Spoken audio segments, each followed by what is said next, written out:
صلو علی الحبیب صلی اللہ تعالی علی محمد۔ یاد رہے مدنی چینل پر ٹیلی کاسٹ کیے جانے والے سلسلے مختلف مواقع کے مناظر اور آواز کی مکسنگ کے ساتھ پیش کیے جاتے ہیں۔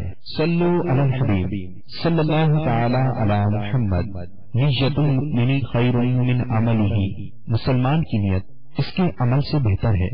اللہ عز و جل کی رضا پانے اور ثواب کمانے کی غرض سے سلسلہ دیکھنے سے پہلے اچھی نیتیں فرما لیجئے۔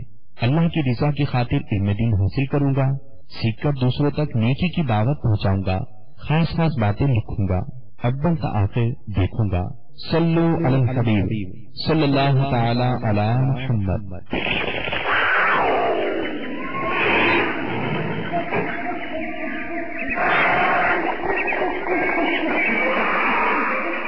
الحمد لله رب العالمين والصلاة والسلام على سيد الأنبياء والمرسلين، أما بعد فأعوذ بالله من الشيطان الرجيم. بسم الله الرحمن الرحيم. والصلاة والسلام عليك يا رسول الله وعلى آلك وصحابك يا حبيب الله. والصلاة والسلام عليك يا نبي الله وعلى آلك وصحابك يا نور الله. القول البديع یہ ہے کہ رسول اکرم نور مجسم شاہ آدم و بنی آدم، نبی محتشم شافع امم صلی اللہ تعالی علیہ وآلہ وسلم کا ارشاد رحمت بنیاد ہے، جو مجھ پر میرے حق کی تعظیم کے لیے درود پاک بھیجے۔ اللہ تعالی اس درود پاک سے ایک فرشتہ پیدا فرماتا ہے جس کا ایک بازو مشرق اور ایک مغرب میں۔ اللہ تعالیٰ اسے حکم فرماتا ہے صلی علی عبدی کما صلی علی نبی، یعنی درود بھیج میرے اس بندے پر جیسے اس نے درود بھیجا میرے نبی پر صلی اللہ تعالی علیہ وسلم۔ وہ فرشتہ قیامت تک اس پر درود پاک پڑھتا رہتا ہے۔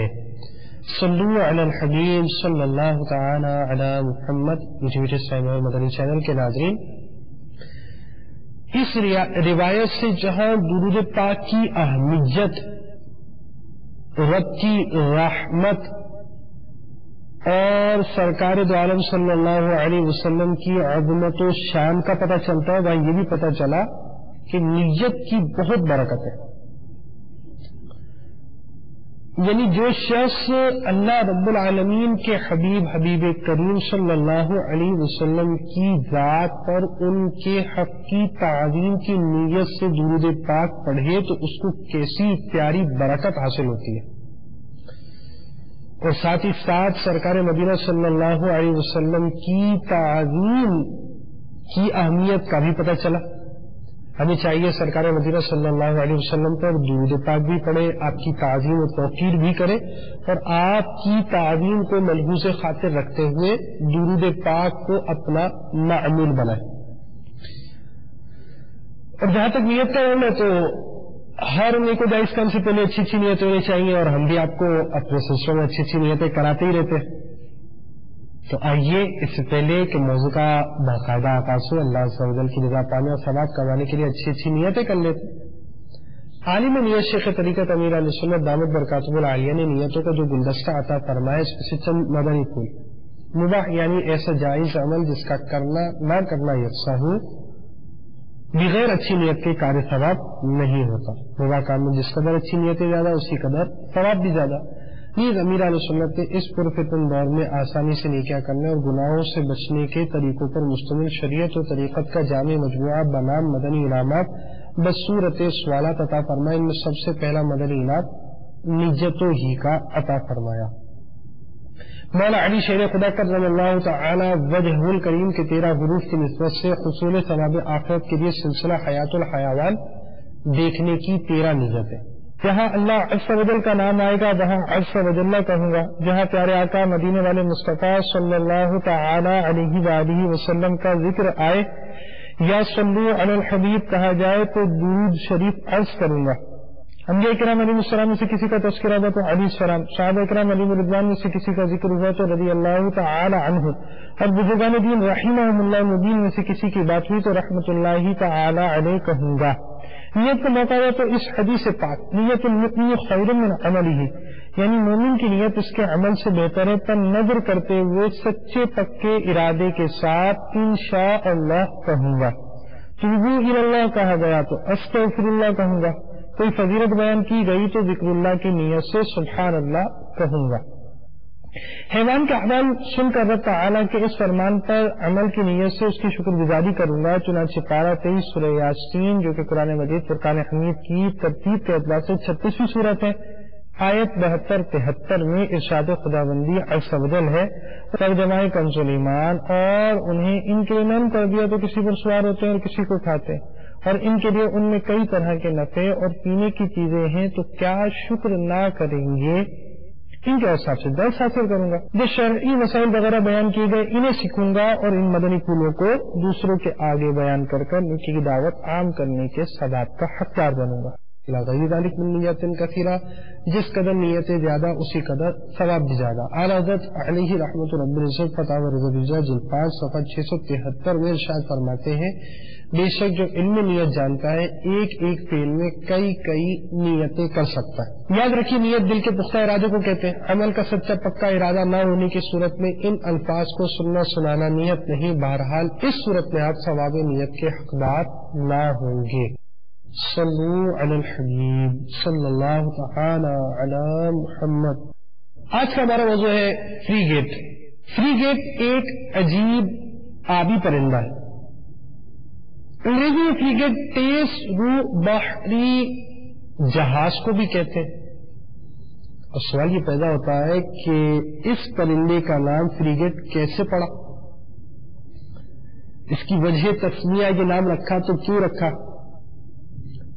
جناب اس کی تفصیل یہ ہے کہ یہ پرندہ بڑی مہارت سے مچھلی خور پرندوں کا شکار ان سے چھین لیتا ہے، یعنی جو پرندے مچھلیوں کا شکار کرتے تو یہ اسے دھمکا کر بھسلا کر ڈرا کر ان سے ان کا شکار یعنی مچھلیاں وغیرہ حاصل کرتا ہے، یعنی یہ ڈاکہ مارتا ہے، ان کی غذا سے انہیں محروم کر دیتا ہے۔ اس کے علاوہ ان کی رفتار بھی بہت تیز ہوتی ہے، یہی وجہ ہے کہ ان کی ہوائی ڈکیتیوں اور تیز رفتاری کی وجہ سے ان کا نام فری گیٹ پڑا۔ اس کے علاوہ اس پرندے کو مین آف وار برڈ یعنی جنگی جہاز اور پرائٹ برڈ یعنی بحری ڈاکو بھی کہا جاتا ہے۔ عام طور پر ایک فرد معاشرے میں رہنے والا نوجوان ڈاکہ زنی کی طرف آتا ہے، بوڑھے ڈاکو آپ نے کم ہی سنے ہوں گے۔ نوجوانوں کی تعداد ڈکیتیاں ڈالتی، مال لوٹتی، دوسروں کو پریشان کرتی، دوسرے کا مال جھپٹ جاتی، اسی طرح کی چھینا جھپٹی ہوتی ہے۔ بعض نوجوان آپ کو عورتوں کے پرس چھیننے والے ملیں گے، بعض گن پوائنٹ پر موبائل وغیرہ لے کر جانے والے ملیں گے۔ تو عمومی طور پر ڈاکہ ڈالنے والا طبقہ نوجوان، جاندار، طاقتور اور بہت ساری نفسیاتی خواہش کا حامل ہوتا ہے، انہیں اپنی طاقت پر گھمنڈ و لاز بھی ہوتا ہے، اپنے بچ جانے کی امید بھی ہوتی ہے، اور دوسرے کا مال ہڑپ کر کر اپنی خواہش کی تکمیل کا ذہن بھی ہوتا ہے۔ تو بچپن ہی سے خواہشات کے خلاف تربیت کرنی چاہیے تاکہ بچوں کا ذہن جو مل گیا اس پر صبر شکر کا بننا چاہیے۔ ایک تو والدین کی تربیت بھی ہونی چاہیے، ساتھ ہی ساتھ اسے ایسا ماحول بھی فراہم کیا جائے جس کے اندر یہ اپنے پاس آنے والی چیز پر صبر شکر کرے۔ دعوت اسلامی کے مدنی ماحول میں شیخ طریقت امیر اہل سنت کی برکت سے جہاں اسلامی بھائیوں کو مدنی انعامات ملے، اسلامی بہنوں کو مدنی انعامات ملے، حتیٰ کہ جامعۃ المدینہ کے طلباء اور طالبات کے لیے مزید اضافی مدنی انعامات ملے، گونگے بہرے اسلامی بھائیوں کو بھی مدنی انعامات کا تحفہ دیا گیا، وہی ساتھ ساتھ طلباء جو مدرسۃ المدینہ کے طلباء وغیرہ ہوتے ہیں